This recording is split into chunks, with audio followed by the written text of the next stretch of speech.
Awards, still wearing the suit, talking Defensive Player of the Year here. Nick, who you got? Nothing like a good three-button suit with an oversized collar. Bam Adebayo, Heat culture, Joy, he comes in third. Rudy Gobert's going to win this award. He should not win this award. He should come in second. Because the most impactful defensive player of the year was one Ben Simmons. We talk about what Ben can't do. We don't spend nearly enough time talking about what Ben can do. He has been, even more so than Embiid, the most impactful and important defender on the league's second best defense. The Sixers were never able to quite catch the Lakers for best defense in basketball. They had to settle for best defense in the Eastern Conference. Ben Simmons is the biggest reason why. He can credibly guard all five positions. He is going to be an absolute handful for Jimmy Butler in round 2, and then for James Harden, who I think he would guard in round 3 if they play them, or Giannis if they play them in round 3. So I think Ben Simmons should be Defensive Player of the Year. I would be shocked if he won it, because Rudy Gobert's defensive VORP is just too high to actually watch Ben Simmons play and give him the award. But so Ben Simmons, Defensive Player of the Year in my book. All right, good stuff. More awards to hand out. Coming up, we got to talk some Steph Curry first and his incredible stretch, capped off by dropping 46 in a win over the Grizzlies yesterday. So that wraps up the 8th seed for the Warriors. It also wraps up the scoring title for Steph Curry. Ja Morant walked away from that game super impressed, tweeting MVP, no debate. LeBron also said Steph is, quote, the MVP of our league. More now from the King. Just look what he's done this year. I mean, there's nobody, everybody counting him out this year. Everybody saying that, well, now that, Klay is hurt, can Steph lead a team on his own? What is he going to be able to do? Can he carry a team on his own? Can he carry a team into the postseason? Can he keep a team afloat? He's done that and more. If you're looking for MVP, if Steph is not on Golden State's team, then, what are we looking at? And we get caught up in the record sometimes. We get caught up in, who has the best record? And, instead of just saying who had the best season that year. And Steph has had, in my opinion, the best season all year. And it was the same, when Russ won the MVP. Russ was, first guy to have a triple-double in the season since the Big O, and everyone threw the records out the window then when he won it. And I think, you look at what he's doing, Steph is just like, Russ deserved it that year, and obviously I don't think Steph is going to get it because, it's another conversation, but in my eyes, he's played the best basketball all year round. All right, so Nick, Steph did have a good season. He did have an incredible stretch, but the Warriors are where the Warriors are. Is LeBron right that he should be the MVP, Steph Curry? Listen, I don't think Steph is the MVP, but almost everything else LeBron said, his rationale for it, I agree with and I understand. Now, before I explain why, let me, I'm a pretty good LeBron James translator. And this, like a lot of his comments, are partially about the person he's talking about and partially about himself. So LeBron knows, like, for instance, in 2006, his team won 50 games. The second and third leaders on that team in minutes were Eric Snow and Zydrunas Ilgauskas, and he finished second in MVP voting to Steve Nash. In 2018, his team won 50 games. The second leaders in the team in minutes were J.R. Smith and Jeff Green, and he finished second in MVP voting. So when he's like, we get a little too caught up in the records, what would that team be without him? That's him advocating for Steph, and also, I think, retroactively advocating for himself. But while I wouldn't vote Steph MVP, what LeBron said in the middle part there is, to me, absolutely right and incredibly important. Steph did prove something this year that I think he proved more this year, Joy, than he proved the last time they won the title in 2018, that year with Kevin Durant. I think this year he answered the question unequivocally, is Steph Curry by himself an automatic playoff berth? And the answer is yes. And you might say, well, Nick, they're the 8 seed. They barely got in, and we'll see about the play-in. Well, yeah, but this team also played at a 48-win pace in the games he played in. They were 2-7 in the 9 he missed. They have no other elite or even very good offensive players on the entire roster.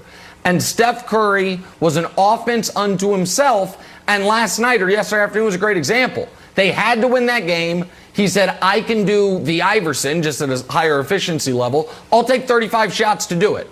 He had the scoring title locked up minutes into the game. He wasn't gunning for the scoring title. He just knew this is how we can win.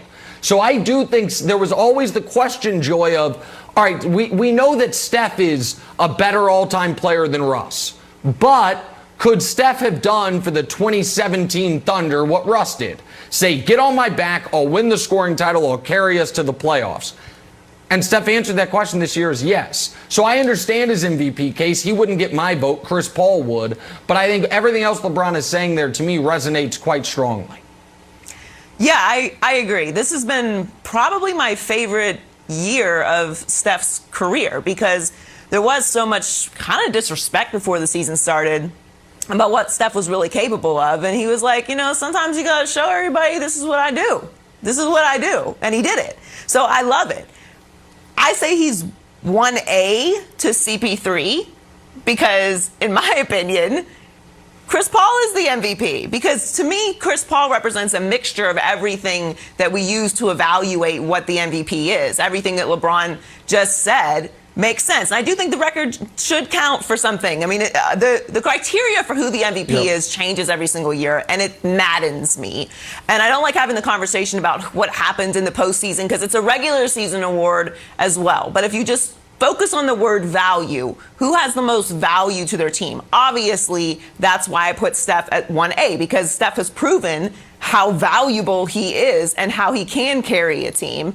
But Chris Paul has the Phoenix Suns with the second best record in the West. They went from 19 to 34 to 51 wins. He is clearly the one who made that happen. He was the elements that pushed them into this winning state that they're in and making them into contenders. So if I'm going off of who is the MVP with a mixture of all the weird things that we use to create the criteria for the MVP every year, it's Chris Paul for me, but Steph is 1A. What he's done this year has been incredible. I've loved watching it. I've loved watching him shut the haters up, or people that say he's a part of that system, or people that say he's just a shooter. He's an incredible all-time great, and this was maybe my favorite year of his career.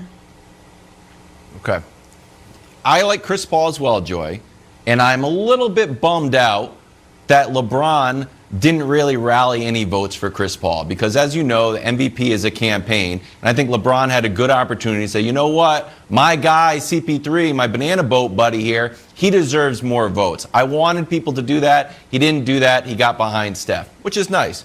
Tinfoil hat theory, Nick. Get ready. If you have any Reynolds wrap, throw it on your head. This is just more of the year-long flirting between LeBron and Steph. Oh, love them on the All-Star game, giving them high fives. I think there's something to it. This is we've never seen, they're not wildly close. They're not close in real life. LeBron and CP3 are close, but Steph and LeBron are not close. But this is just another sort of a gold star on the compliment wall from LeBron to Steph. Do you think there's something else there brewing? Well, I think you might be understating how close LeBron and Steph are. Need I remind you, they were born in the same hospital in Akron, Ohio. I mean, I feel like maybe those guys have been kindred spirits since birth. But I think that is maybe a slight part of it. People didn't watch the Warriors-Grizzlies game yesterday, the Warriors were up 16 points in the fourth quarter, and then all of a sudden the Grizzlies were ahead with 5 minutes left, 97-95, and that was a critically important game because the loser falls to the 9, the winner stays at 8.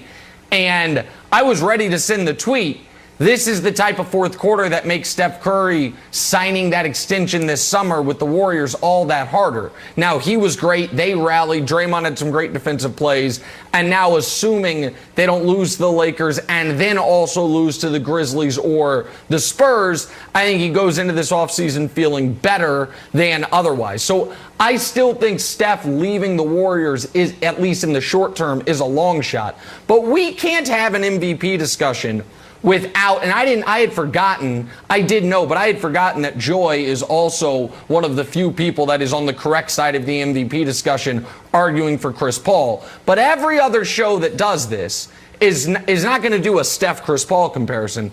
They're going to do a Steph-Nikola Jokic comparison. And I do think it is noteworthy that when I made the argument last week, Nikola Jokic is not the MVP, the list of NBA players who rushed to his defense were his teammates and his fellow countryman, Nikola Vucevic. Everyone else was like, I guess I'll stay out of this one. Meanwhile, we got LeBron, Ja Morant, and a handful of other guys saying Steph's the MVP. And I do wonder, for basketball writers and basketball award voters, has the nerd quotient of the media gotten so arrogant that what the players say just has no relevance? Is it just totally meaningless? I know better because here's his box score plus minus. I know better because here's his PER on the season. Or should you maybe, I'm not saying that they get to choose the winner, listen to what the guys who play against these guys have to say. Because I've heard coaches say nice things about Jokic. I've heard his teammates say nice things about Jokic. I'm not hearing a lot of guys who are competing against him be like, man, Nikola Jokic, that's the league's MVP. That is the best player in our league. And here in a few weeks, he's going to get handed that award, probably wearing a suit very similar to the one they've put me in for our awards ballots inexplicably.